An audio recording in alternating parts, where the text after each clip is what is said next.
بیان غزل۔ غزل ان اشعار متفق الوزن القوافی کو کہتے ہیں جن کی بیت اول کے دونوں مصرع مقفع ہوں اور اس بیت کو مطلع کہتے ہیں، اور باقی ابیات غزل میں صرف مصرع ثانی میں قافیہ ہوتا ہے، اور بیت ثانی کو حسن مطلع و زیب مطلع بولتے ہیں، اور ایک غزل میں 2 یا 3 یا زیادہ مطلع بھی لاتے ہیں، جیسا کہ لطف نے ایک غزل 14 شعر کی لکھی ہے اور وہ سب شعر مطلع ہیں، چنانچہ خود انہوں نے اس کی طرف اشارہ کیا ہے، لکھے سب اس غزل میں لطف تو نے مدح کے مطلع،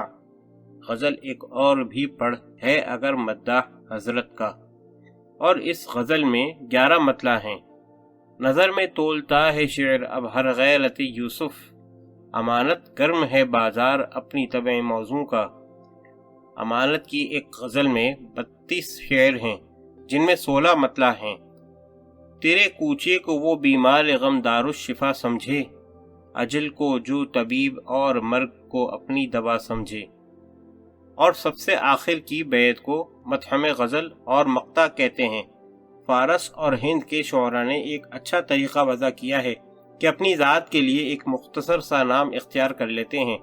اور اس کو اپنی نظم کے بیت آخر میں لاتے ہیں، اور اس کا نام تخلص ہے۔ خان آرزو چراغ ہدایت میں لکھتے ہیں کہ تخلص اس بیت کو کہتے ہیں جس میں شاعر اپنا تخلص لائے، اور ظاہر ہے کہ حسن تخلص بھی اس صنعت کو کہتے ہیں کہ قصیدے میں اول چند شعر کسی مضمون کے لکھ کر پھر مدح ممدوح کی طرف شلاست الفاظ اور نفاست معنی اور وجہ لطیف اور طرز ظریف کے ساتھ رجوع کی جائے۔ شعرائے ادب میں تخلص کا دستور نہ تھا، یہ تخلص یا نام کا جز ہوتا ہے، جیسے انشاءاللہ خان نے اپنا تخلص انشاء کیا، اور حکیم مومن خان نے مومن، اور منشی امیر احمد مینائی نے امیر، یا کوئی اور نام کسی رعایت و مناسبت سے تجویز کرتے ہیں، جیسے محمد تقی نے میر، اور مرزا نفی نے سودا، اور مرزا اسد اللہ خان نے غالب، اور شیخ ابراہیم نے ذوق، اور نواب مرزا خان نے داغ، اور شیخ امام بخش نے ناسخ، اور خواجہ الطاف حسین نے حالی رکھا۔ تخلص اختیار کرنے کی وجہ یہ ہے کہ اکثر نام شاعر کا ارکان بحور میں گنجائش پذیر نہیں ہوتا، اس لیے تخلص کی ضرورت ہوتی ہے۔ ایسا بھی دیکھا گیا ہے کہ بعض شاعر جو فارسی اور ریختہ یا اردو بھاشا یا فارسی بھاشا 2 زبانوں میں سخن سرائی کرتے ہیں، وہ دونوں میں تخلص مختلف لاتے ہیں، جیسے عنبر شاہ خان فارسی میں عنبر اور اردو میں آشفتہ تخلص کرتے تھے، اور نواب مصطفیٰ خان کا فارسی میں حسرتی اور اردو میں شیفتہ تخلص تھا، اور حسین علی خان شاگرد مرزا غالب فارسی میں خیالی اور اردو میں شاذاں تخلص کرتے تھے۔ جن لوگوں نے یہ سمجھ رکھا ہے کہ تخلص مؤنث نہ چاہیے اور اس خیال سے تخلص نسیم پر معترض ہوئے ہیں، یہ ان کی محض نادانی ہے، اس لیے کہ بہت سے تخلص اساتذہ کے مثل جرات اور وحشت وغیرہ کے مؤنث ہیں۔ ہاں، تخلص اچھا ہونا چاہیے کیونکہ اسماء کی تاثیر ضروری ہوتی ہے۔ جب واجد علی شاہ، اورنگ نشین ابدھ اور اسیر جو نامی شاعر ہیں مصاحب ہوئے، ایک درویش صاحب حال نے کہا، خدا خیر کرے، اللہ تاثیر اسماء مصاحبین سے بچائے۔ انجام کار عرصہ قلیل میں فقیر روشن ضمیر کے اندیشے کا ظہور ہوا اور بادشاہ کی ریاست جاتی رہی۔ یکا یک اسیر قلق عظیم ہوئے۔ شاذ و نادر بعض شعراء تخلص مطلع میں بھی لے آتے ہیں اور پھر اسی غزل کے مقطع میں مقرر لاتے ہیں۔ یہ بات سودا کے کلام میں بہت پائی جاتی ہے، مثلا جرات،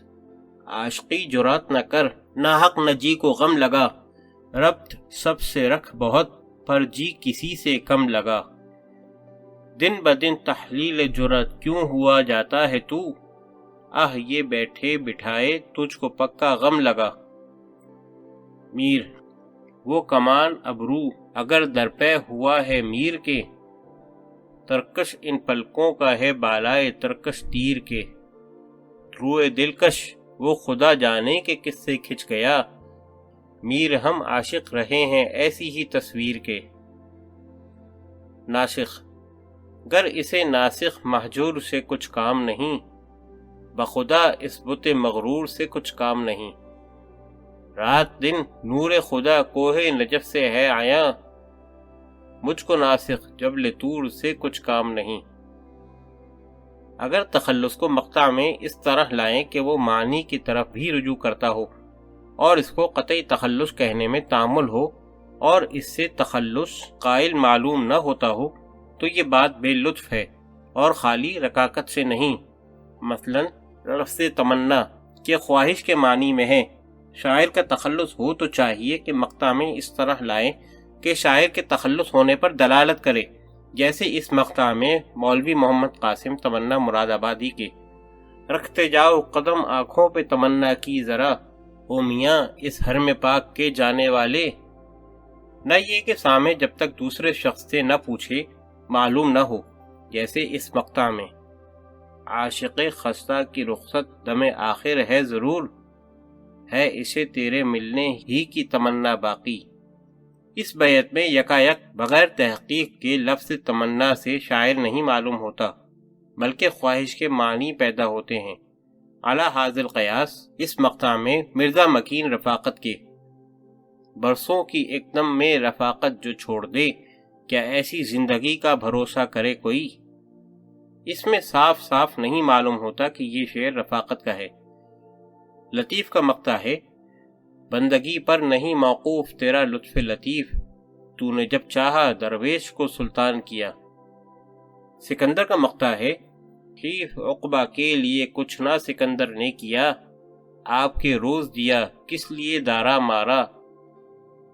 الغرض غزل میں سوائے ذکر شباب و کباب و خیال و خط شاہد رانا و شکوہ علم، مفارقت و ذکر وصال و بیان، جفائے فلک و خوئے بد معشوق کے اور قسم کے مضمون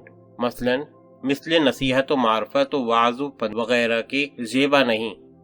اور یہ بھی ضرور ہے کہ اول سے آخر تک ساری غزل ایک ہی مضمون کی ہو، خواہ افراق کی، خواہ وصال کی، خواہ اور مضمون کی۔ مگر متاخرین کے نزدیک غزل میں ہر شعر کا مضمون علیحدہ اور مختلف ہونا بھی جائز ہے، یعنی اگر شاعر مطلع میں وصل کا حال باندھے اور زیب مطلع میں جدائی کا حال بیان کرے تو روا ہے، بلکہ یہی بہت شائع ہے۔ ایک نئی طرح اور نکلی ہے کہ اپنے معشوق کو دوسرے کا عاشق قرار دے کر کچھ اس طرح کی بیتابی، کچھ اپنا رشک، کچھ اور چھیڑ چھاڑ لکھتے ہیں۔ اس سے عجیب و غریب لطف حاصل ہوتا ہے۔